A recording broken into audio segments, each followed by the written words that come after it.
tutorial, I will install a Mac print driver. I did do a Mac kind of basic navigation. If you have not yet watched that one, you may want to watch that one first. So we will go ahead and go in here to the Finder, and wherever you downloaded it, for me I downloaded it into my downloads folder. By default it is compressed, so just double click on it and it'll unzip it and put it into a separate folder. And then once again inside here, not sure exactly what model list, so I'm sure that's probably just self-explanatory. You can go on there and see what models this driver covers, which I have an 1820. I don't believe there is a driver. The one that I have installed, I believe, was for the 2810. That seems to work. So anyway, again, double click on it, it'll unzip it into another folder, and inside here we have this dm.dmg file. This is the one that we will actually run to install the driver. Now, one of the differences between Mac and Windows, let's see here, and then the package. Okay, so also in my navigation, my basic navigation video, I covered this, where if you're trying to install something that did not come from the App Store, by default the Mac will block it. So all you have to do is tell it OK, come in here to the System Preferences, Security and Privacy, and whatever the last thing was that you tried that it stopped, it'll tell you, so we will tell it open anyway, and open.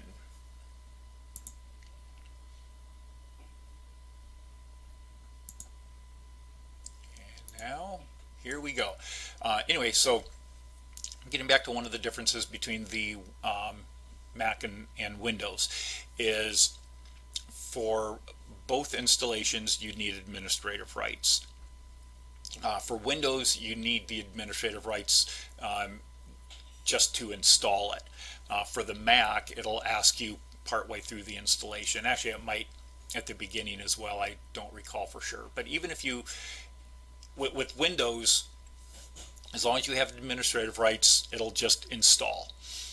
With the Mac, even if you do have administrative rights on your computer, it's still going to ask you to, and we will just keep hitting this, say agree and install. It is still going to ask you to enter your admin password.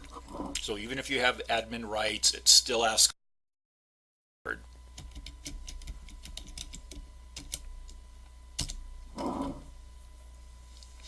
And then it's kind of the same as the Windows installation wizard here.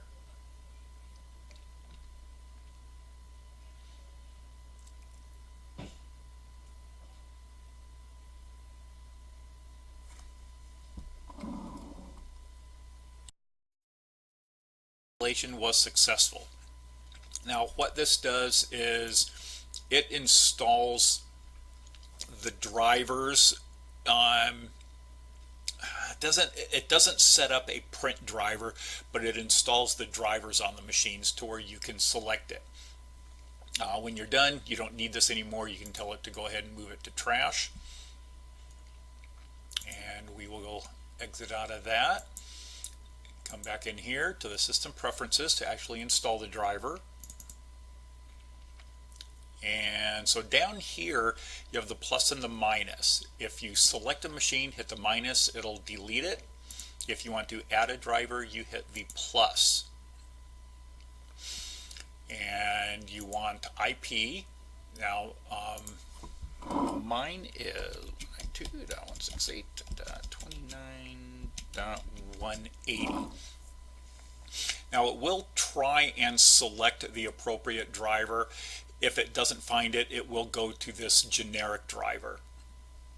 The other thing is, by default, I think it's on LPD because I previously installed the driver. If if I remember correctly, by default it is set to AirPrint. You want to make sure that you change it to Line Printer Daemon. Okay, so we will hit down here and select software. This will bring up a list, and you can just simply scroll through, and if it doesn't automatically find it, scroll through to find the one that you need. And let's see, those are FS, a couple of KMs. Yeah, so mine, the 1820 is not showing. So again, just kind of from trial and error, when I installed it the first time, I tried various ones, and it was the 2810 that seemed to work. So you just go ahead and select it and add. And would you like to create a new one? Because I already have one for this IP address. I'm just going to go ahead and tell it yes.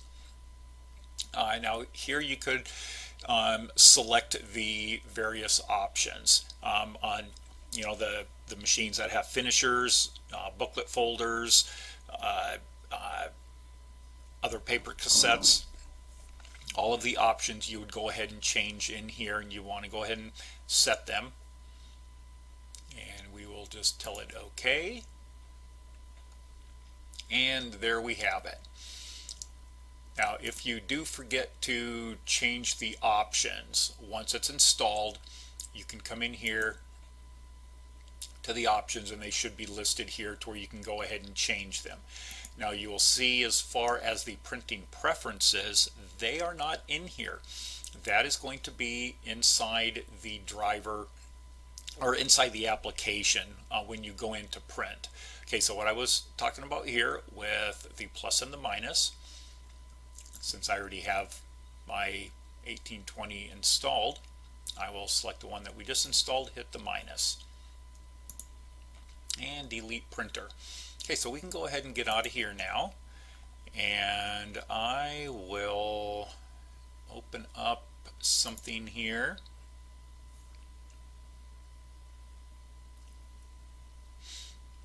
Bear with me.